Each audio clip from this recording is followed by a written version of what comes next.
Hi friends, அனைவருக்கும் வணக்கம். இன்றைக்கி நான் பூசணிக்காய் பொரியல் செஞ்சு காட்ட போகிறேன். இந்த மாதிரி செஞ்சு சாப்பிட்டு பாருங்கள், டேஸ்ட் அல்டிமேட்டாக இருக்கும். எனக்கு பழுத்த பூசணிக்காய் பிடிக்காது, நான் காயாக தான் எடுத்திருக்கேன். உங்களுக்கு எது வேணுமோ அது எடுத்துக்கோங்க. பொரியலுக்கு பார்த்திங்கன்னா வெங்காயம், பூசணிக்காய், பூண்டு இதெல்லாம் நறுக்கி எடுத்துகிட்டு வேர்க்கடலையே வறுத்து எடுத்துக்கலாம். நெக்ஸ்ட்டு ஒரு கடாயில் சுத்தமான கடலெண்ணெய் சேர்த்திக்கலாம். நான் ஒரு மிஸ்டேக் பண்ணிட்டேன் ஃப்ரெண்ட்ஸ், நான் வடகம் போட்டு தான் தாளிப்பேன் இந்த பொரியலுக்கு. நான் தெரியாமல் கடுகு சேர்த்துட்டேன். உங்கள்கிட்ட வடகம் இருந்தால் நீங்கள் கடுகு போட்டு தாளிக்காதீங்க. சப்போஸ் வடகம் இல்லைன்னா நீங்கள் ஸ்டார்டிங்லேயே கடுகு போட்டு தாளிச்சிக்கோங்க, ஒன்றும் பிரச்சனை இல்லை. ஓகே, எண்ணெய் காஞ்சதும் பூண்டு, கருவேப்பிலை, வெங்காயம் இதெல்லாம் தேவையான அளவு உப்பு சேர்த்து வதக்கிக்கலாம். நீங்கள் பூண்டை தட்டி எடுத்துக்கோங்க.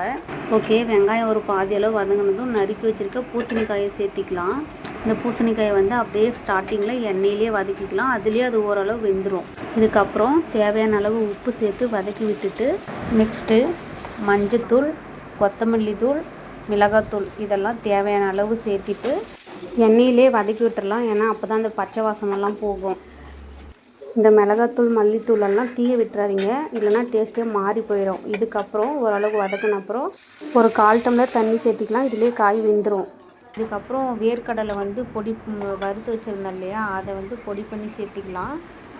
இதை சேர்த்துட்டு இதுக்கப்புறம் இந்த வேர்க்கடலை நல்லா அந்த பொரியலில் மிக்ஸ் ஆகிற அளவுக்கு இந்த மாதிரி கலந்து விட்டுட்டு இதுக்கப்புறம் லைட்டாக தண்ணி ஊற்றிக்கலாம். போதும், இந்த அளவுக்கு இருந்தால் போதும். இப்போ அப்படியே அந்த காய் பார்த்திங்கன்னா அப்படியே வெந்துடும். நல்லா பூசணிக்காய் பார்த்திங்கன்னா ரொம்ப கொலன்னு வேகக்கூடாது, ஓரளவுக்கு மீடியமாக வெந்தால் தான் நல்லாயிருக்கும். இப்போ ரெடி ஆகிடுச்சு. இதுக்கப்புறமா வடகம் போட்டு தாளிச்சிக்கலாம். ஒரு சின்ன கடாயில் எண்ணெய் ஒரு 3 ஸ்பூன் விட்டு எண்ணெய் சூடானதும் வடகம் 1 ஸ்பூன் சேர்த்துனோம்னா இந்த மாதிரி ப்ரௌன் கலரில் வரும். இந்த டைமில் கருவேப்பிலை சேர்த்துட்டு வதக்கி விடலாம். வடகம் தீயக்கூடாது. இந்த மாதிரி ப்ரௌன் கலரில் இருக்கும்போதே கருவேப்பிலை போட்டு வதக்கலாம். இதில் பார்த்தீங்கன்னா உங்களுக்கே தெரியும், நான் வடகம் தாளிக்கிறது தீயக்கூடாது, இந்த அளவுக்கே இருக்கணும். ப்ரௌன் கலரில் வதக்கி விட்டுட்டு இதுக்கப்புறம் இதை எடுத்து நம்ம அந்த பொரியலில் சேர்த்து கலந்துட்டோம்னா பொரியல் சூப்பராக இருக்கும். நீங்கள் வீட்டில் ட்ரை பண்ணி பாருங்கள், செம்ம டேஸ்ட்டாக இருக்கும். சப்போஸ் நம்ம வடகம் தீஞ்சிருச்சுன்னா குழம்புல சேர்த்துக்கிட்டா குழம்பு கசப்படிக்கும். அதனால தான் இந்த மாதிரி தீயாமல் எடுத்துக்கணும். இதுக்கப்புறம் நல்லா மிக்ஸ் பண்ணி விட்டுடலாம். நீங்கள் குழந்தைங்களுக்கு இந்த மாதிரி செஞ்சு கொடுத்து பாருங்கள், அவங்க ரொம்ப விரும்பி சாப்பிடுவாங்க.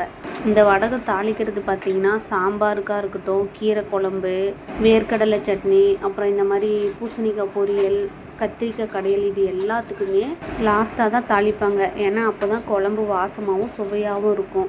ஓகே ஃப்ரெண்ட்ஸ், இந்த டிஷ் ட்ரை பண்ணி பார்த்துட்டு எப்படி இருக்குன்னு சொல்லுங்கள். இந்த வீடியோ பிடிச்சிருந்தா லைக் பண்ணுங்கள், ஷேர் பண்ணுங்கள், கமெண்ட் பண்ணுங்கள். தேங்க்யூ.